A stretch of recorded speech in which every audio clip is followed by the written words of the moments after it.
toda la familia.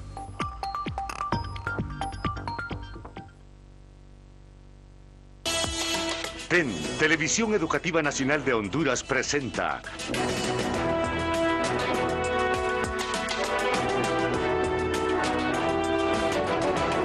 Lunes Cívico con Nahum Valladares. Buenas noches, amigos. Bienvenidos a su Lunes Cívico. El próximo viernes 14 de julio, en el calendario nacional, la fecha antes de 1969 era una celebración cívica, porque en los colegios y en las escuelas se hacía la conmemoración de la Declaración de los Derechos del Hombre, proclamados en la Revolución Francesa aquel 14 de julio. Libertad, igualdad y fraternidad. Esa era la conmemoración cívica del 14 de julio. Corría el año de 1969. Muchos catalogan el conflicto armado entre Honduras y El Salvador en una mala forma y dándole una dirección que no es la correcta. Para muchos aquello era la guerra del fútbol, totalmente alejada del acontecer deportivo. Lo que pasa es que hubo un juego, el 26 de junio de 1969, que fue parte de un detonante que empezó en el mes de febrero de ese año. ¿Por qué traigo a colación en el mes de febrero? En ese mes hubo una reunión de presidentes de Centroamérica en San Salvador.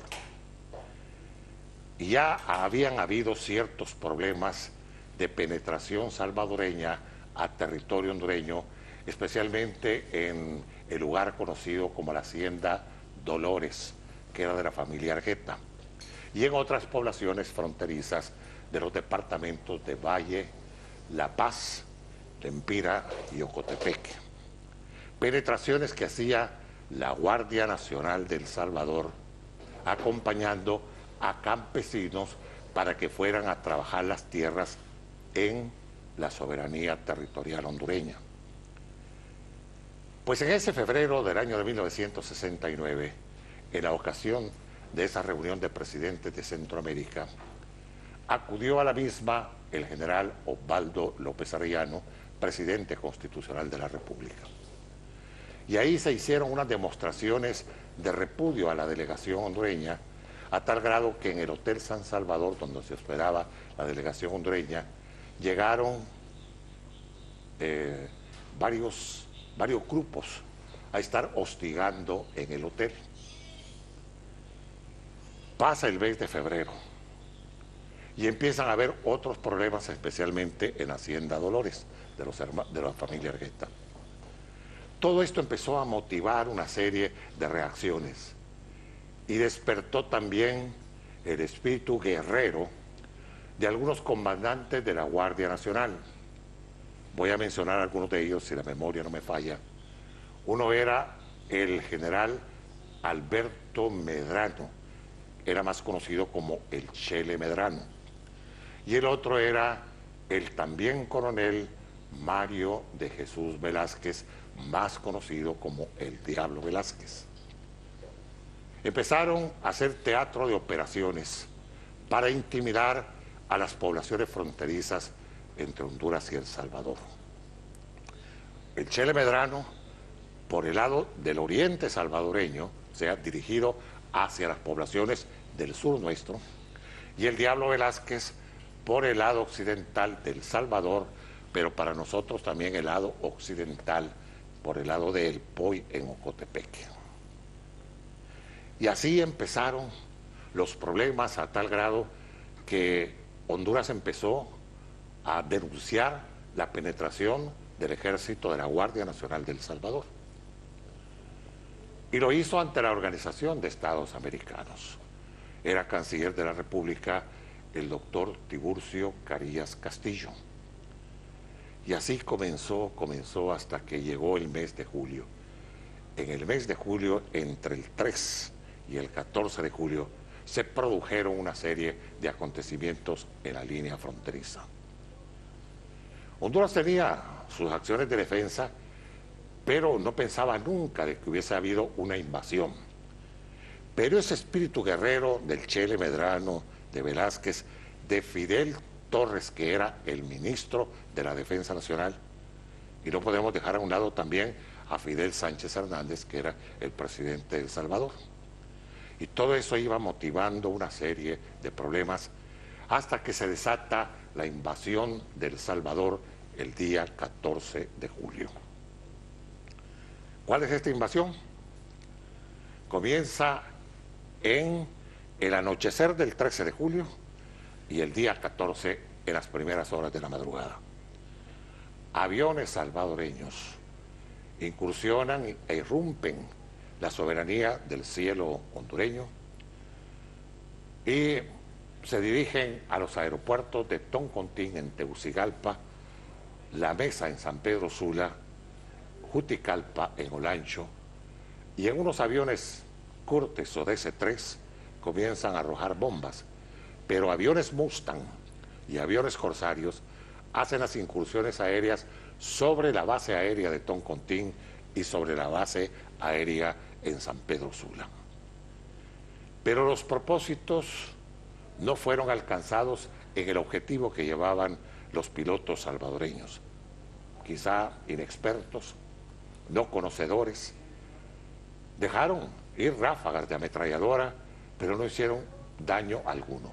Y le dio oportunidad a nuestra Fuerza Aérea para levantarse inmediatamente. Nuestros aguerridos pilotos, nuestros valientes aguiluchos, se lanzaron inmediatamente al cielo a proteger no solo el cielo hondureño, sino que el territorio hondureño.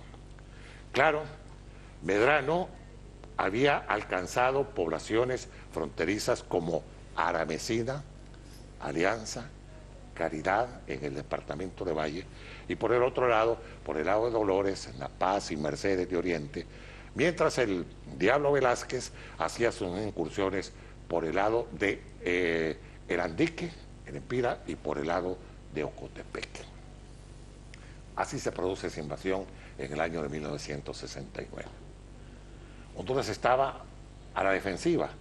Honduras no tenía piezas de artillería para refutar en ese momento los ataques que estaban haciendo El Salvador, que cañoneaban desde los puntos fronterizos hacia las poblaciones hondureñas. Presidente de la República, el general Osvaldo López Arellano. Jefe de las Fuerzas Armadas, el coronel Andrés Ramírez Ortega. Jefe del Estado Mayor, el coronel Mario Laínez. Pero había un cuerpo de militares que precisamente estaban buscando un teatro de operaciones defensivos del territorio hondureño.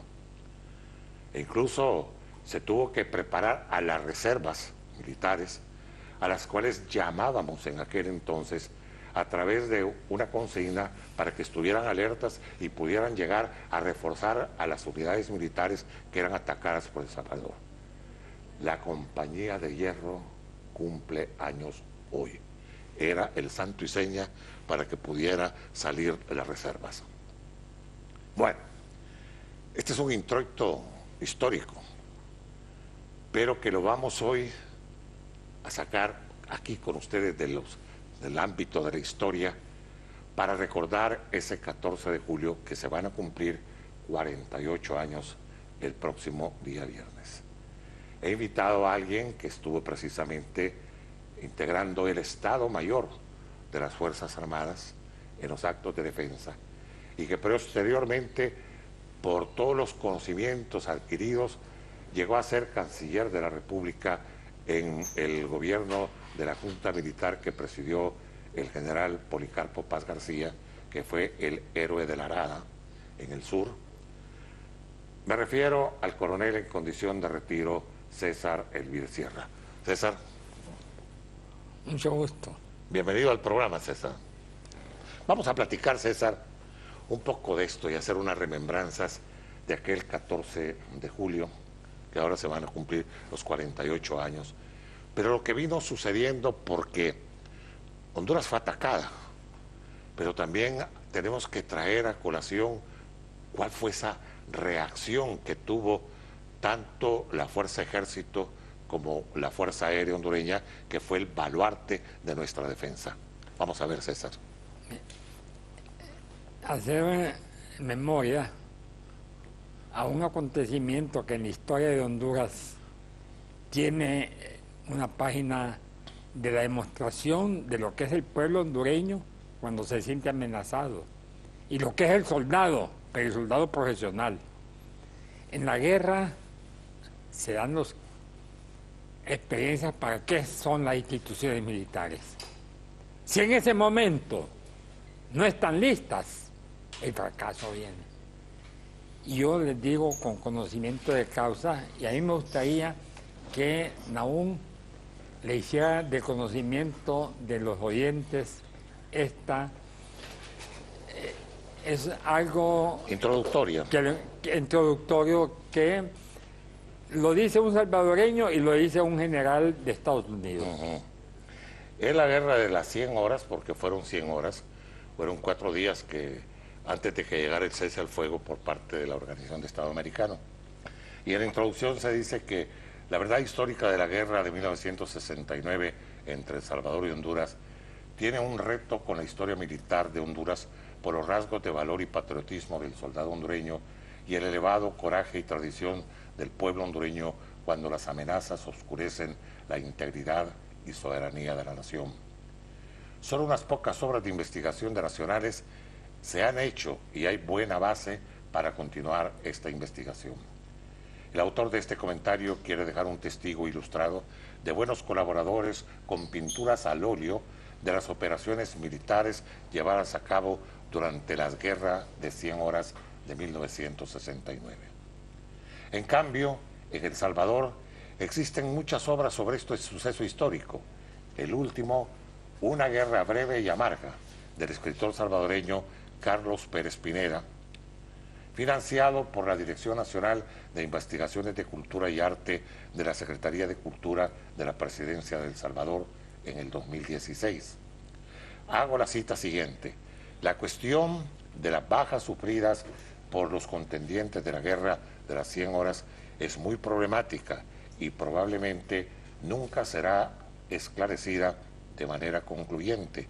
Pero lo que es importante poner de relieve es que a pesar de su brevedad, la guerra entre Honduras y El Salvador no fue una guerra de opereta, como a veces se ha insinuado, sino un episodio bélico muy costoso en términos de pérdidas humanas y materiales que movilizó todo el poder militar de los estados beligerantes. Por lo consiguiente, cualquier pretensión de trivializar y ridiculizar la guerra debe ser rechazada por falaz y malintencionada. Del libro de la guerra de 1969 del suscrito, cito: la capacidad del ejército hondureño en el reciente conflicto con El Salvador es de merecida observación y especial análisis desde el punto de vista de organización, operación y movilización, si tomamos en cuenta la topografía, extensión de la frontera y la carencia de apropiadas vías de comunicaciones, más la incipiente organización de un ejército que admirablemente preparó y ejecutó la contraofensiva, careciendo de un adecuado armamento y capacidad numérica en efectivos. Los resultados de la contraofensiva desarrolladas en el Merendón para recapturar Nueva Ocotepeque dejó comprobado que el hondureño es un buen soldado y que sus cuadros superiores conocen bien su profesión, al comprobarse la calma con que actuaron y los resultados efectivos obtenidos. Si a esta marcada capacidad agregamos la comprobada eficiencia de la Fuerza Aérea, seguro deben estar que no necesitarán mucho tiempo para superar a un rival que ha tomado muchos años para adiestrarse. Mayor General, U.S. Army, Robert McGuire, excomandante de la zona del Canal de Panamá, 1969, publicado en el Boletín de las Fuerzas Armadas de Estados Unidos desde el Fuerte Presidio San Francisco en California. Y hace esta descripción el coronel de infantería en condición de retiro, diplomado de Estado Mayor, César Elvir Sierra. Ejército de Honduras, 0272. Lo hace desde su residencia en San Juancito, departamento de Francisco Morazán. A propósito de eso, quiero mostrarles a lo que ha hecho mención tanto Maguire como lo que va a relatar César Elvir Sierra. En este cuadro tenemos varias obras pictóricas que después se las vamos a ir mostrando porque son las reacciones precisamente de la que habla Maguire.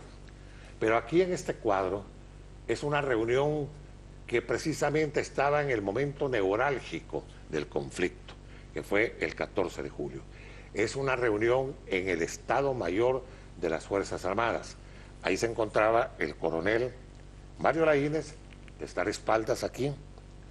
Este es Reyes, ¿verdad? Sí, Reyes Sánchez. Reyes Sánchez. Aquí, en este lado de acá, podemos ver a Carlos Villanueva, que Carlos Villanueva doblado fue después director de la Escuela Militar General Francisco Morazán. ¿Quién está aquí también? Jaime Mondragón. Este es Mondragón, sí. Jorge, ¿verdad? Sí. Jorge Mondragón. Y aquí tenemos, aquí está César Elvir, ¿verdad? Sí. Aquí está en el Teatro de Operaciones que se estaba en el Estado Mayor de las Fuerzas Armadas. ¿Y este quién es? Omar Zelaya. Este es Omar Zelaya, sí.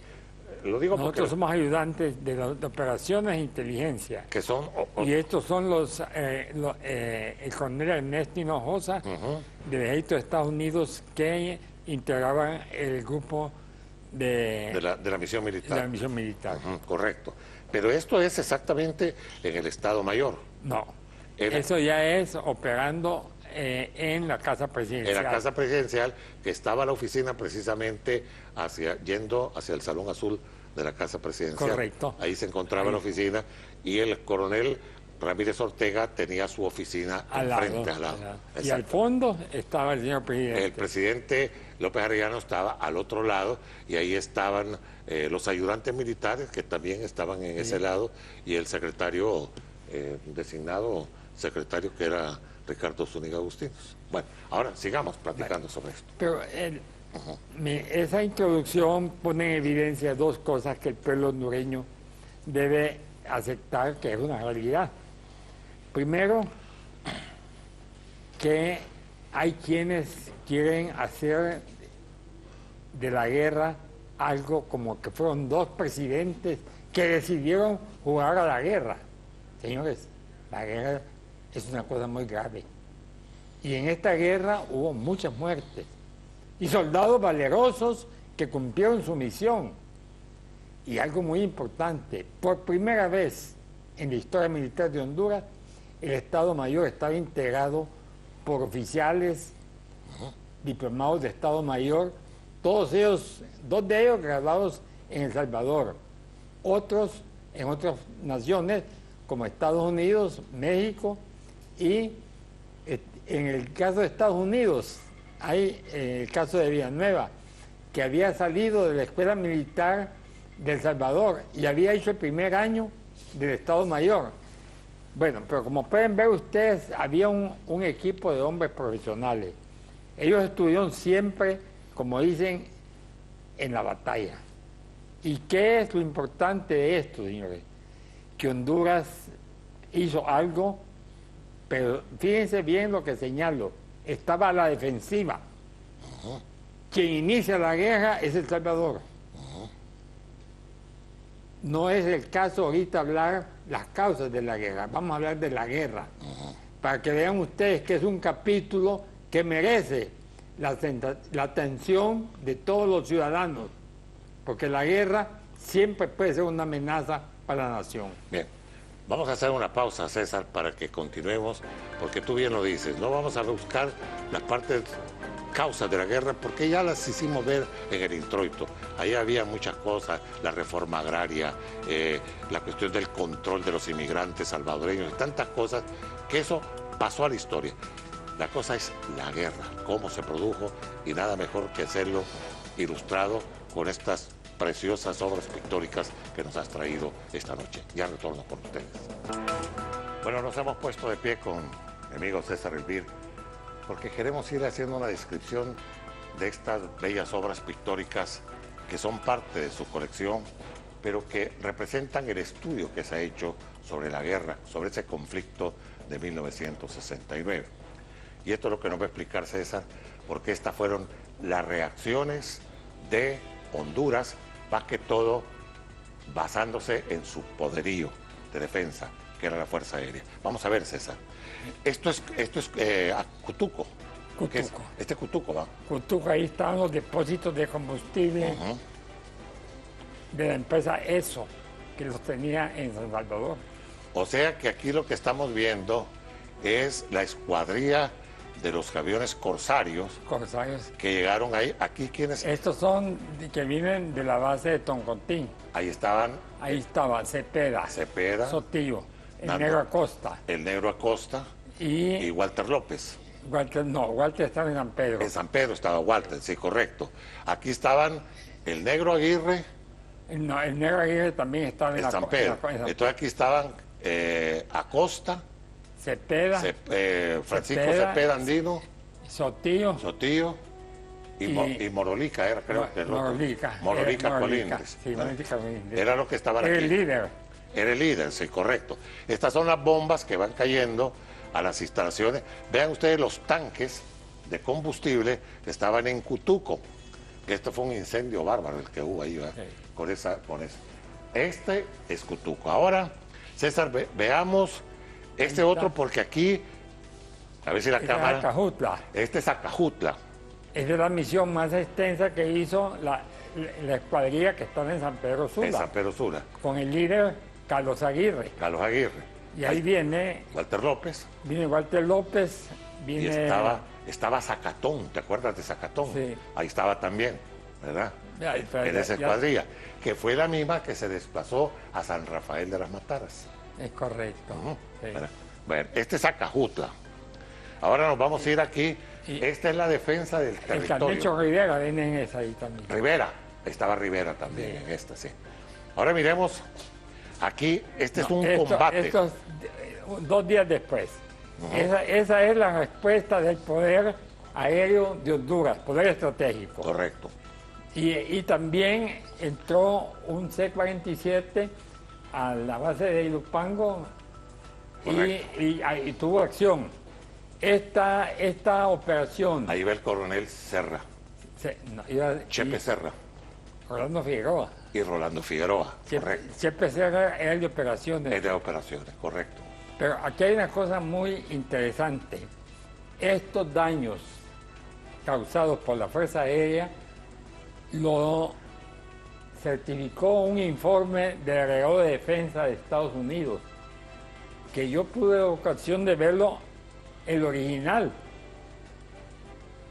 Él fue a hacer la inspección y el 19 de julio dio el informe de estos daños, y después el gobierno de El Salvador tuvo que aceptar por otros medios los daños causados. Bueno, pero esta batalla aérea que ven ustedes es precisamente la que se libró 2 días después, que fue precisamente sobre lo que nosotros conocemos en el sur como que la parte de la salida del río. Esta operación del sur es adelante del Huascorán. De Huascorán, ahí se llama, ya te voy a decir cómo se llama ahí, porque ahí fue... Los Amates, la costa de las Amates, la costa de los Amates. Ahí fue donde fue derribado el avión de Varela. Es correcto. Y el avión de Cortés. Ahí fueron derribados. Y el que va bajando en el paracaídas es Ceseña. Ceseña. Que ese fue derribado también por Nando Soto. No, los tres. Los tres. Este es un combate aéreo. Miren ustedes, este es el tipo de avión Mustang, que era más rápido que el Corsario. Era más rápido arriba, pero el Corsario era más maniobrable abajo. Este es Sotillo. Ese Nando Soto, sí. Y este es el Negro Acosta, que había sido el que dio el aviso de que tenía a un Corsario atrás. Era el de Cortés. El de Cortés, que era el as de la aviación salvadoreña. Es correcto. ¿no? Sí. Pero ahí, esa fue la manera en que Honduras demostró su poderío en las incursiones aéreas que se hicieron. Ahora nos vamos a mover hacia el otro lado, si nos permiten los camarógrafos, porque esto es bonito irlo describiendo, porque estamos hablando de los aviones de combate. ¿Cuáles eran los aviones de combate que tenía la Fuerza Aérea Hondureña? Ah, aquí tenemos el otro. Vamos a ver, César, no me voy a ir hasta allá. No. Esto es a donde, en San Rafael de la Matanza. Aquí... Pero lo primero es esto. Sí, sí. Mira, allá está la respuesta. El día 15, las tropas del Diablo Velázquez derrotan a las tropas que estaban en Ticante. Exactamente. 2 compañías Sí. de la tercera zona. Ese fue el Diablo, Mario de Jesús Velázquez. Y fue una derrota que causó una desbandada en las tropas hondureñas que estaban en Ticante, porque fue hecha con todo el poder de la artillería y de los G3 de los salvadoreños. Hay que aceptar que fue una derrota completa. Cuando se toman Nuevo Cotepec. No se toman ese día. Es, hasta el siguiente día. Hasta ¿no? el siguiente día. Sí. Ahí vienen las fallas. Mire, la guerra es de acción. Claro. Era una guerra de 100 horas.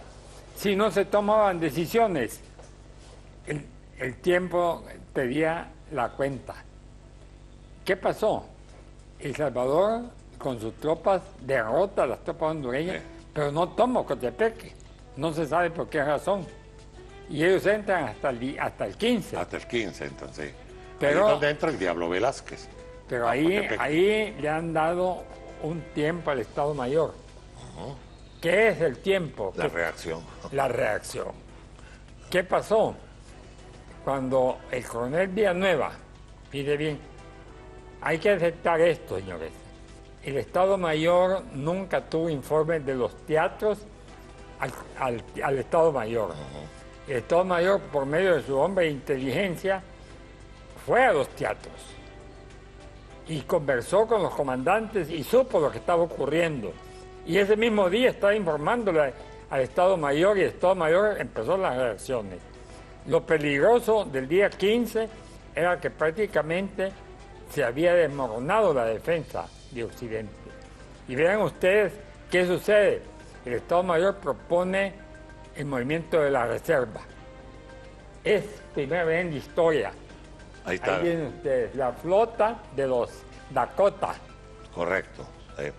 Estos son los aviones que movilizan las tropas y las reservas, ¿no? Ahí va la Guardia de Honor Presidencial. Ay, sí, correcto, sí. O sea que aquí, esos aviones que ustedes ven allí son Curtis y DC-3, los que se movilizan. Ahí estaba Mario Chinchilla Cárcamo, Sí, es correcto. ¿verdad? Ujú. Ahí tienen algo extraordinario de la Fuerza Aérea. Todos los reservistas se presentaron. Sí. Ahí iban muchos reservistas. Claro, yo sé. Y vean ustedes quién daba la escolta. La escuadrilla que estaba en la base de San Pedro De San Sula. Pedro Sula, correcto. Ahí está el Negro Aguirre, el Camecho, Rivera y Walter. Walter y Zacatón, que era el otro. Ya. Moncada, que era Moncada. Miren, esa es, para que vean otra ilustración, porque esa es la respuesta, la reacción, el momento en que Honduras empieza a planificar su defensa contra la pared. Nos vamos a ir a otra pausa, César, para que sigamos con las demás obras pictóricas, la que tenemos allá.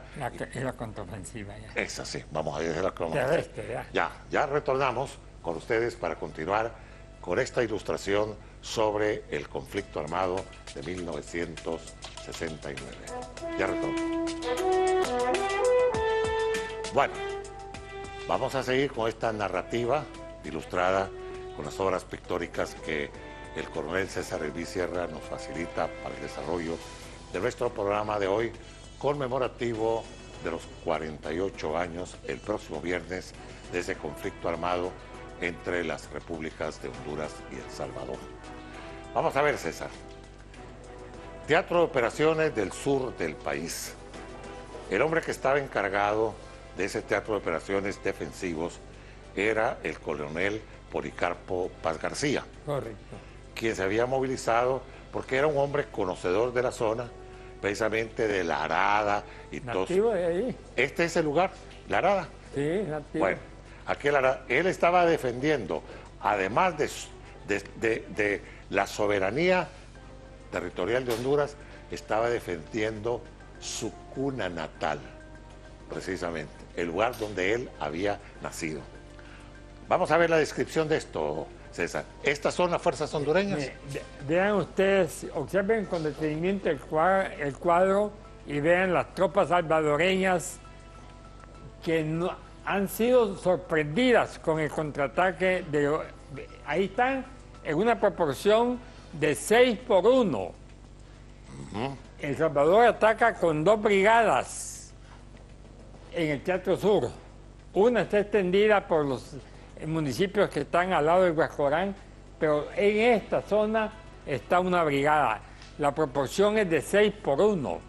O sea que quien hace el contraataque con objetivos limitados es el primer batallón reforzado, con una batería de artillería de 75 milímetros, con armas de apoyo como fusiles sin retroceso 57, 75 y algo importante, observen ustedes que la sorpresa que da Honduras, lo que está haciendo es dándole otro fuerte a Estado Mayor salvadoreño para que supiera que Honduras tenía capacidad militar de atacar. O sea que esta es la bajada desde el Cerro de la Arada, desde el otro lado. Allá están los dos cerros. Allá están los cerros, sí. y las Chiches. Correcto. Allá están las dos. Hacia la planicie que va camino a Huascorán. Aquí está el Amatillo. El Amatillo, sí, para este lado. Sí. Sí. Porque Que era esta por cosa donde penetraron los salvadoreños. Es que vive, El Salvador comete un error. Hace un ataque por líneas exteriores. 2 frentes con 2 brigadas y una está en la parte suroccidental y otra está en el sur propiamente. Entonces, ¿qué sucede? Entre la frontera que viene del POI a Ocotepeque de Francia y la que está en el Amatillo, hay una distancia como de 200 kilómetros. Entonces son 2 fuerzas que no se van a apoyar mutuamente. Ahora, en esta batalla que se libra aquí, César, aquí es donde muere Arias Cristales, que era, correcto, que era uno de los que del Estado Mayor de Policarpo Paz García. Es que mire, la muerte de Arias Cristales, Fue una emboscada, ¿verdad?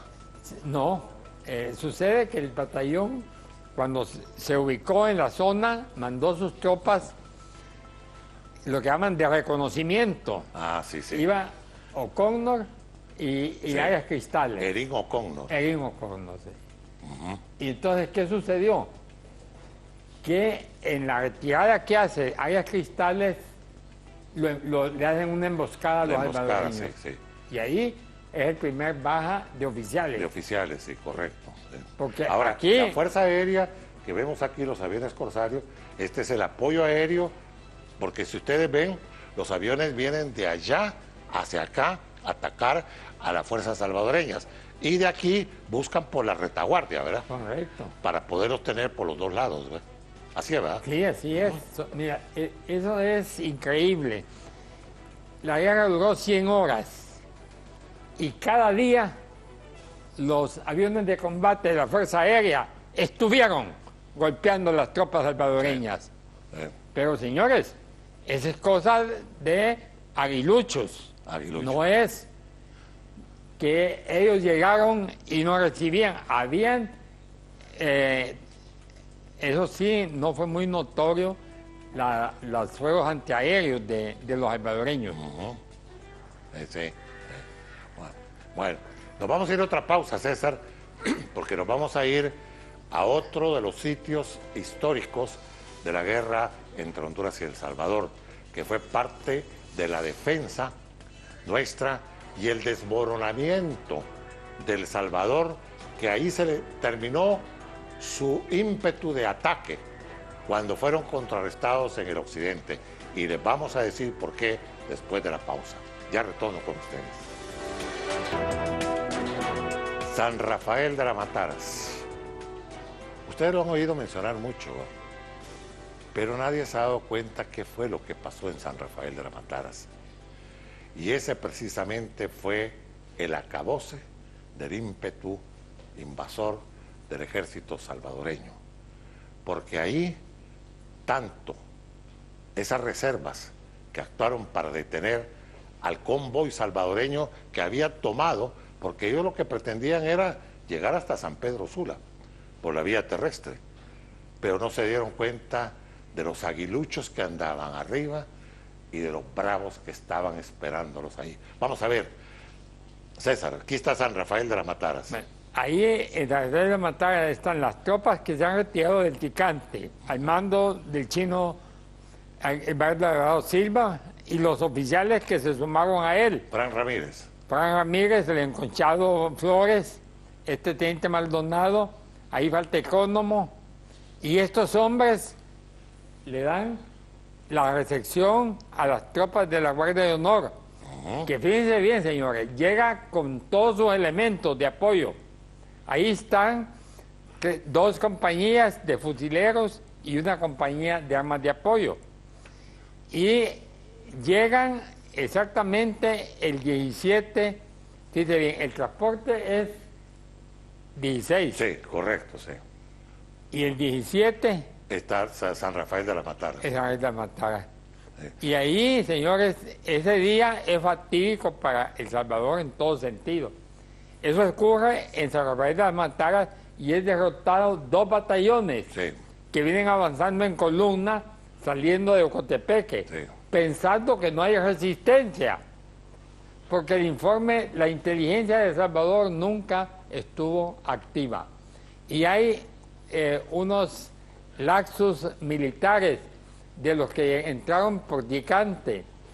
El escritor Pérez Pineda describe mucho ese aspecto.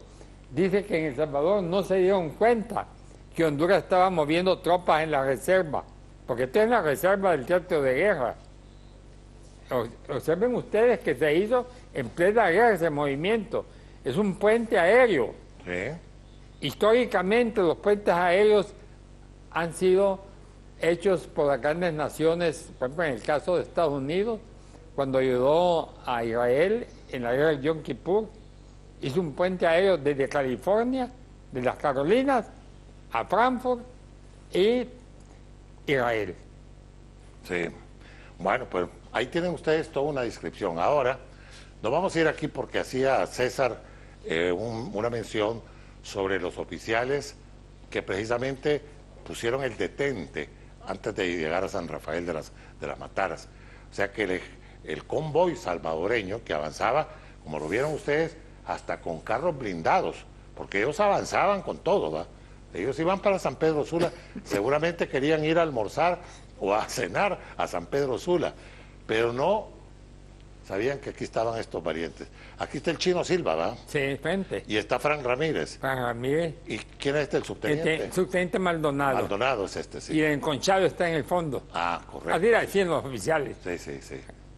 Eran oficiales. Ellos estaban en el 3er batallón, ¿verdad? Exactamente. 3er batallón. Sí, Sí. el batallón. Bueno, pues. Hay que destacar siempre eso, fíjate, el 3er batallón en la batalla del Tecante perdió 32 soldados.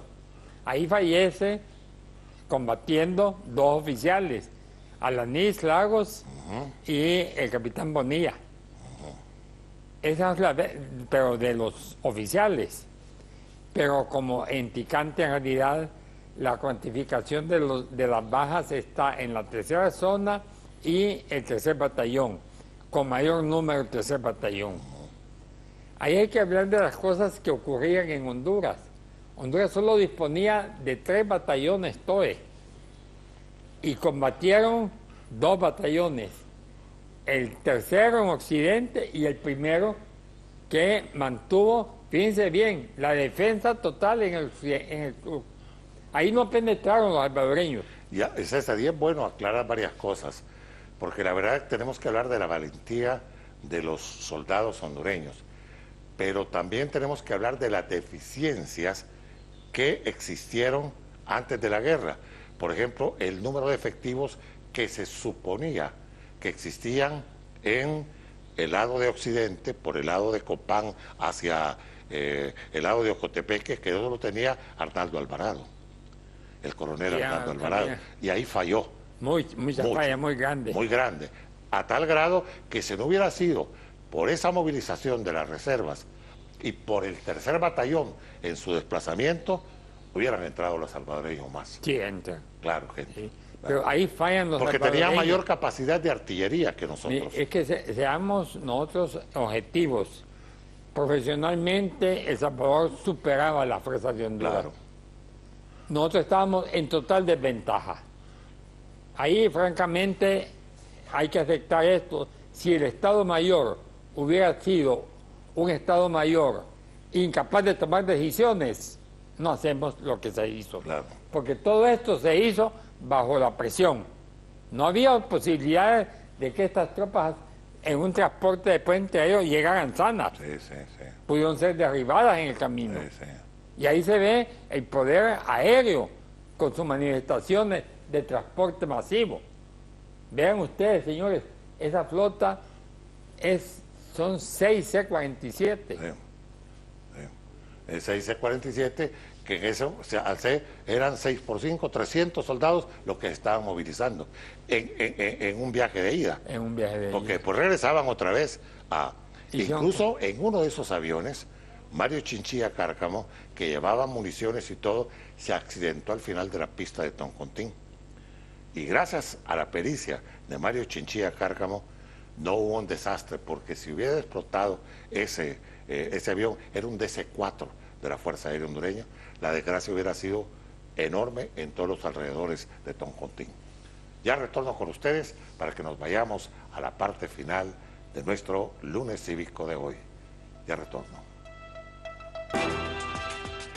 Soldados en la tierra, aguiluchos en el aire, pero habían voces que alentaban al pueblo para mantener el espíritu hondureño que no se hubiese mantenido si no es precisamente por esas voces que se alzaban desde los medios de comunicación electrónicos.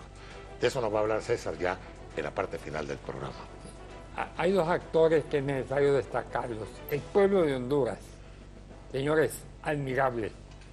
La retaguardia quedó en manos del pueblo. No había soldado en la retaguardia. No se podía dejar soldados. Los de seguridad de la presidencial, los de seguridad de la escuela militar, de todos, incluso de los centros penales, a la guerra. ¿Y quién fue el que hace la defensa interior? El pueblo de Honduras. Pero no solo eso, le dio alimento a los soldados, porque no había logística de alimentos. A las 24 horas el pueblo se dio cuenta que estos soldados no tenían que comer. Y ahí viene lo grande de este pueblo. Hasta las más humildes dieron tortilla. Así es. Y esas voces que se mantenían latentes, despertando el espíritu hondureñista para saber de que no estábamos derrotados y que teníamos que seguir firmes, con estoicismo, hacerle frente a la agresión. Ahí hubo muchas voces, algunas ya desaparecidas, otros todavía como Mairena III, que viven, pero estaba también Antonio Mazariegos Velasco, que prestó su concurso valioso. Estaba precisamente para darle ese calor hondureño al pueblo que se sentía agraviado. César, muchas gracias por haber venido. Y Yo muchas quiero dar gracias. una gracias a ti. Déjame que lo dé yo. ¿Cómo no? Claro que sí. Y algo que tenemos que aceptar nosotros es que el papel que hace Nahum Valladares, haciéndole sentir al pueblo que tiene una historia, que no es comenzamos ayer. Hay grupúsculos que nos quieren decir que Honduras es ayer. Señores, Morazán es grande. Y este hombre tiene esa sección que sinceramente le hace honor a lo que el pueblo de Honduras tiene. Tiene muchas grandezas. Gracias, César. Y te agradezco mucho el haber estado con nosotros en este recordatorio del 14 de julio de 1969, el conflicto armado con El Salvador. Nada de la guerra del fútbol, la guerra entre Honduras y El Salvador. Muchas gracias por habernos visto y escuchado. Les espero el próximo lunes, aquí por la Televisión Educativa Nacional. Mientras la vida sigue y nosotros sigamos en la vida, aquí vamos a estar con ustedes. Buenas noches. TEN, Televisión Educativa Nacional de Honduras, ha presentado